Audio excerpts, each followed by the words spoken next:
طبعا إخناتون أمنحتب الرابع تل الأماني أسرة 18 ابن الملك أمنحتب الثالث، ودي زوجته راس تمثال لزوجته نفرتيتي أهو. طبعا الحجر عليه لون ألوان، يعني هو كان المفروض يثبت فوق راس التمثالين اللي هو تاج من التيجان، ده رأس من الحجر للملكة نفرتيتي. طبعا رأسها الشهيرة موجودة ببرلين، ماشي. لكن ده رأس تمثال الملكة نفرتيتي هنا موجود في متحف دولة القاهرة، متحف التحرير. وهذه إخناتون، وهذه عندنا إيه تابوت من الزجاج، بس حضرتك التابوت الزجاج الروعة.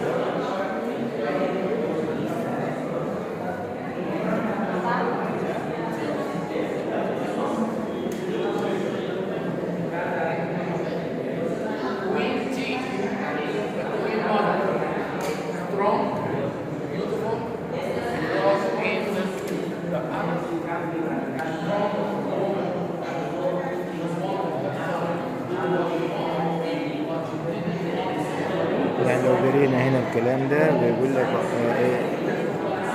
الجزء السفلي لتابوت للملك إخناتون أسرى على هذه الشرائح الذهبية في وادي الملوك عام 1907، ونقلت إلى مخازن المتحف المصري تمهيدا لترميمها، لكنها اختفت بين عامي 1915 و 1931.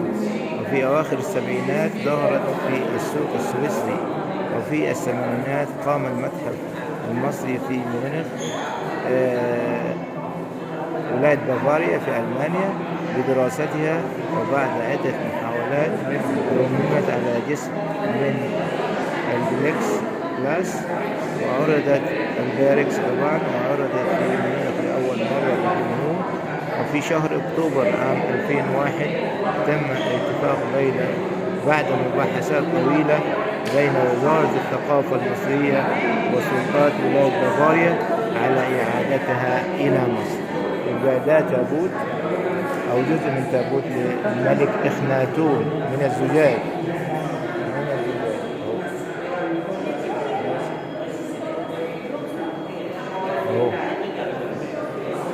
الغضب بتاع التابوت إخناتون اهو، أمنحتب الرابع اهو.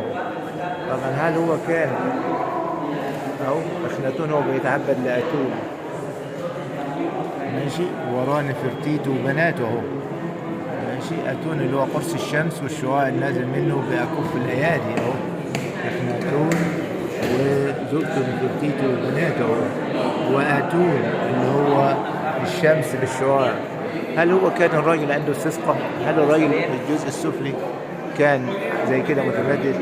لكن أنا في رأيي الشخصي مع بعض آراء علماء الآثار بأرجح إنه إخناتون كان راجل طبيعي، وخصوصا عندنا في لندن له تمثال في قمة الروعة والعسكرية المصرية، لكن حاجة الشكل ده حاجة كاريكاتورية، وهو في عهده سمح للفنانين يدخلوا القصر الملكي الخاص به، وده طبعا نوع من التراخي لإخناتون، وإيه إنه هو واهب نفسه لأتون وساب الحبل على الغارب للفنانين إنهم يعملوا ما يشاءون